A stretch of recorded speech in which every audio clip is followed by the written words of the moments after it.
Bonjour à toi, aujourd'hui je te présente 5 raisons qui font que tu ne seras pas un développeur et c'est mes 1 an d'expérience en formation qui font que finalement aujourd'hui j'ai envie un petit peu de donner mon feedback sur ces points-là.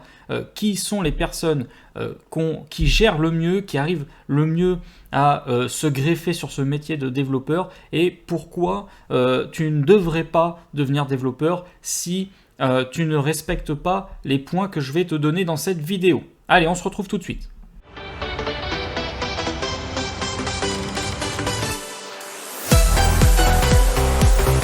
Alors je le sais, la vidéo est pas au meilleur format, mais aujourd'hui on s'en fiche. Le but du jeu c'est pas d'avoir une belle vidéo. Je suis à l'hôtel, je me filme avec mon ordinateur et en fait aujourd'hui j'ai envie de parler, de donner un petit peu mon retour sur 1 an de formation que je donne quasiment maintenant en freelance.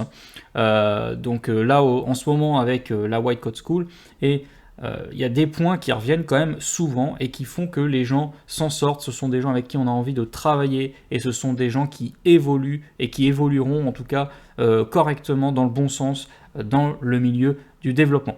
Alors le premier point, c'est l'autonomie. Alors si tu es une personne qui n'est pas autonome, n'essaie même pas de devenir développeur.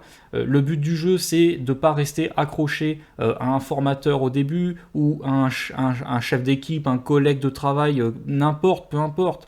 Le but du jeu, c'est d'apprendre par toi-même à être autonome, à aller chercher la documentation, à aller chercher sur Google, à lire les codes erreurs, à les taper sur Google, à prendre du temps.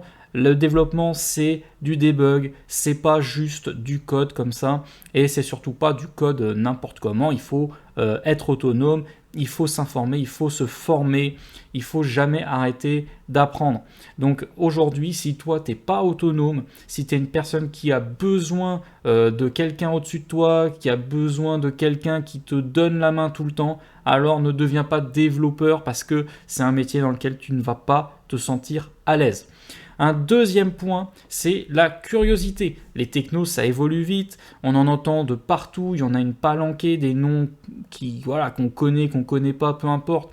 Il y a plein de technos, il y a plein de librairies, il y a plein de choses. Aujourd'hui, ce qui fait que un développeur est un bon développeur aussi, c'est le fait d'être curieux, c'est le fait d'aller voir un petit peu les nouveautés, d'avoir un avis critique sur ces nouveautés, de les tester par soi-même et de ne pas rester fermé. Il y a des choses qui évoluent, c'est comme ça et il ne faut pas rester un développeur à papa avec peut-être 10 ans d'expérience, mais si tu restes bien tranquillement au fond de ton fauteuil pendant 10 ans dans ta boîte, tranquille à prendre un petit café tous les jours et finalement tu n'essaies pas d'aller voir ce qui se passe, tu n'essayes pas de te mettre à jour, je te garantis dans 10 ans tu es un développeur qui est bon à mettre à la poubelle et c'est absolument pas ce que tu veux, c'est absolument pas ce que personne veut d'ailleurs, on veut pas de ces gens-là.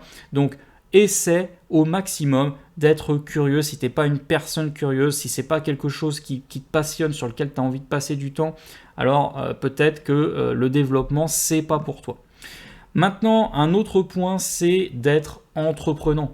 Parce que justement, tu vas être curieux, tu vas lire des choses, mais si tu ne fais que lire, t'imagines bien que tu vas pas apprendre à coder, tu vas pas aller voir comment fonctionnent les librairies, tu vas pas aller voir si finalement c'est optimisé, si c'est des bonnes librairies que tu vas pouvoir utiliser dans des projets, t'essayes pas de savoir les use cases de ces technos, de ces librairies, de ces choses-là. Il faut être entreprenant, il faut prendre les choses par la main, il faut mettre les mains dedans, essayer, se faire son avis. Et il faut surtout pas juste lire de la doc. Je pense pas qu'un surfeur, il apprenne à surfer en lisant des livres. Moi, je pense qu'un développeur, c'est exactement pareil. Un développeur, c'est une personne qui, va aller lire la documentation. Il faut qu'il ait cette curiosité-là, comme on le disait. Mais il faut aussi qu'il essaie d'appliquer, qu'il essaie de lancer les choses par soi-même et qu'il voit comment ça se déroule, comment il va pouvoir finalement utiliser ces notions-là ces nouvelles technos, ces nouvelles librairies dans des projets concrets. Voilà, qu'est-ce qu'il va pouvoir construire finalement avec ces choses-là, et est-ce qu'il n'y a pas quelque chose d'autre qui est mieux, ou est-ce qu'il n'y a pas des failles de sécurité, peut-être des choses qui ne sont pas super optimisées, qui vont faire que ton appli elle va pas être ni rapide, ni très intéressante finalement pour un utilisateur. Voilà, bon, il y a plein de choses à regarder, plein de choses en fonction évidemment de ce que tu veux réaliser, des technos avec lesquels tu travailles. Voilà, bon, bref, en tout cas, tu dois être entreprenant dans ce métier. Il faut vraiment que tu prennes les choses par toi-même et que tu fasses, que tu produises.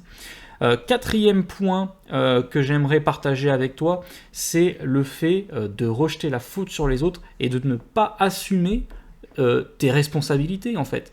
Les autres, c'est pas de la faute des autres si ton code il crache, c'est pas de la faute des autres si ton code il est dégueulasse.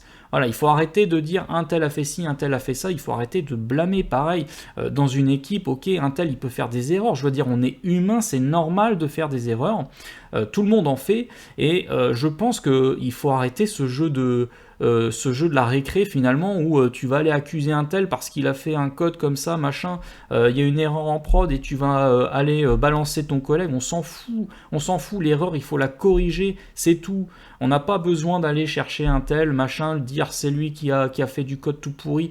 Voilà, on s'en fout. Et toi, pareil, si tu écris du code pourri, pense aux autres en fait et assume ta responsabilité. Tu peux aussi te planter, tu vois, tu as le droit de te planter. Ça, c'est complètement autorisé, et on préfère, je pense, largement travailler avec quelqu'un qui accepte ses erreurs, qui peut-être aussi accepte ses réussites, il n'y a pas de raison, mais il faut assumer ses erreurs, c'est humain, et des erreurs, rassure-toi, tu vas en faire, mais tout le temps, c'est vraiment pas quelque chose, voilà, c'est pas grave, c'est vraiment pas grave, et il faut surtout pas être cette personne qui rejette sur les fautes. Quand il y a un truc qui te pète à la tête, il faut prendre les choses par la main. Encore une fois, il faut essayer de résoudre le problème par toi-même, et c'est jamais, sache-le, c'est jamais la machine qui a tort. S'il y a quelque chose qui se déroule pas comme tu le souhaites, c'est que tu n'as pas écrit le code correctement, c'est que tu as eu un problème à un moment donné, et c'est pas grave, il faut apprendre à débugger, il faut apprendre à résoudre le problème, poser le truc et avancer. Mais ne rejette pas la faute sur les autres. Il n'y a rien de pire qu'une personne qui va accuser les autres, qui va pas être capable d'assumer ses erreurs et qui va toujours rejeter la faute sur les autres. C'est vraiment quelque chose de détestable, alors ne le fais pas. Dernier point de cette vidéo, c'est le fait de travailler en équipe. Si aujourd'hui, toi, tu aimes bien travailler seul, il y aura peut-être des projets où tu vas travailler seul, tu as le droit de travailler seul sur des projets perso. Maintenant, la réalité en entreprise, en mission aussi, c'est que tu vas travailler avec les autres, tu vas lire le code des autres, tu vas devoir apprendre à utiliser des outils comme Git, tu vas apprendre à faire de l'intégration continue, du déploiement continu, etc. Et en fait, tu as une mission à jouer aussi à ce moment-là. Tu peux pas juste dire j'écris le truc, ça fonctionne et ça part en production. Il faut un minimum de code propre déjà pour que les autres puissent te relire, parce que toi, quand tu récupères du code, t'as pas envie de lire un chiffon, t'as pas envie d'essayer de deviner ce que veut dire les lignes avec des variables à 3 lettres. Il y a plein, je veux dire, on perd un temps fou déjà à lire du code, je veux dire, on lit beaucoup plus de code qu'on en écrit. Si en plus le code qui est là, il est dégueulasse, vraiment c'est une perte de temps qu'on aurait pu éviter. Toi-même, tu peux justement éviter ça, donc apprends peut-être les principes de base du clean code quand tu es assez avancé. Essaie toujours de penser, voilà, il y a quelqu'un qui va relire ce que tu as écrit, et essaie de produire ton code en fait dans ce sens-là. C'est des choses toutes bêtes qui commencent déjà dès que tu apprends ton premier langage, même le HTML, je veux dire, même le HTML en fait, si tu n'apprends même pas à mettre les balises, à indenter les balises correctement, excuse-moi de te le dire, mais ça va vraiment pas bien se passer par la suite, et arrête-toi tout de suite. Pose-toi les bonnes questions. Si tu écris un code illisible, là c'est clair, tu vas te faire haïr, tu vas te faire pourrir. Et c'est pareil, t'as pas envie de lire un code pourri, t'as pas envie de lire un code dégueulasse, et crois-moi, ça va arriver, mais voilà, c'est des choses, ça arrive. Ne sois pas ce développeur-là. toi tu vaux mieux que ça évidemment, et du coup tu apprends à coder correctement, à utiliser des outils comme Git, voilà, ça peut être des outils de développement continu, d'intégration continue. Donc pareil, Git, essaie d'utiliser ça avec GitHub, GitLab, voir un petit peu ces outils, comment ils fonctionnent, essaie de mettre en place des petites automatisations, des petites choses, apprends à déployer un projet, vois un petit peu les problèmes que ça pose, et voilà, si tu arrives à faire un petit peu tout ça, alors je le sais, hein, ça fait beaucoup, et c'est pareil, il y a des développeurs qui respectent pas ces 5 points que je te donne là, mais au maximum essaie de les respecter, parce que la réalité c'est que bah, t'as pas envie d'affronter une personne comme ça, alors dis-toi que les autres n'ont pas envie non plus d'affronter ce genre de personne, et pour l'intérêt de tout le monde je dirais, eh bah, il vaut mieux respecter ces 5 points, ça te donnera aussi finalement des choses à mettre en avant, toi, quand tu vas pouvoir accéder à des process de recrutement, des choses comme ça, ou même voilà, sur le terrain, c'est beaucoup plus agréable de travailler avec des gens qui pensent aux autres, voilà, qui essaient de faire du mieux tout le temps et qui sont passionnés par le métier, qu'avec des gens voilà, qui sont là, métro, boulot, dodo, ils sont là 7 heures, ils font leurs 7 heures et paf, ils se cassent et on s'en fout. Et ben voilà, ne sois pas ce développeur-là, des développeurs, maintenant tu le sais bien, des développeurs juniors, voilà, des développeurs, il y en a plein maintenant sur le marché, hein. Le développeur junior, c'est quelque chose qui court les rues hein, maintenant. Alors essaie justement de te démarquer, essaie d'être un petit peu plus intelligent et d'être plus humain finalement, hein. Essaie d'amener un petit peu d'humanité dans ce travail qui finalement se déroule derrière un écran, mais c'est aussi un travail très humain parce que finalement tu passes un temps fou à lire des choses que les autres ont produites. Et toi, eh ben, tu vas devoir travailler avec les autres quoi, à un moment donné en fait. Donc voilà, pense à ces 5 points. C'est pas une vidéo très longue, voilà, c'est une vidéo que j'avais envie de faire parce que c'est des choses moi que je vois un petit peu voilà, au fur et à mesure, que ce soit sur mes formations ou sur des feedbacks de d'autres formateurs. Donc essaie de faire attention à ces points-là. C'est pas une vidéo technique, souvent je fais des vidéos techniques, là j'avais envie de prendre du temps justement pour discuter de tout ça. Alors maintenant, si la vidéo t'a plu, évidemment moi aussi j'essaie de faire de mon mieux pour voilà, t'aider à devenir développeur web. Je parle aussi un peu de cybersécu. Voilà, si c'est des thématiques qui te plaisent, je vais parler un peu de cloud, etc. sur cette chaîne.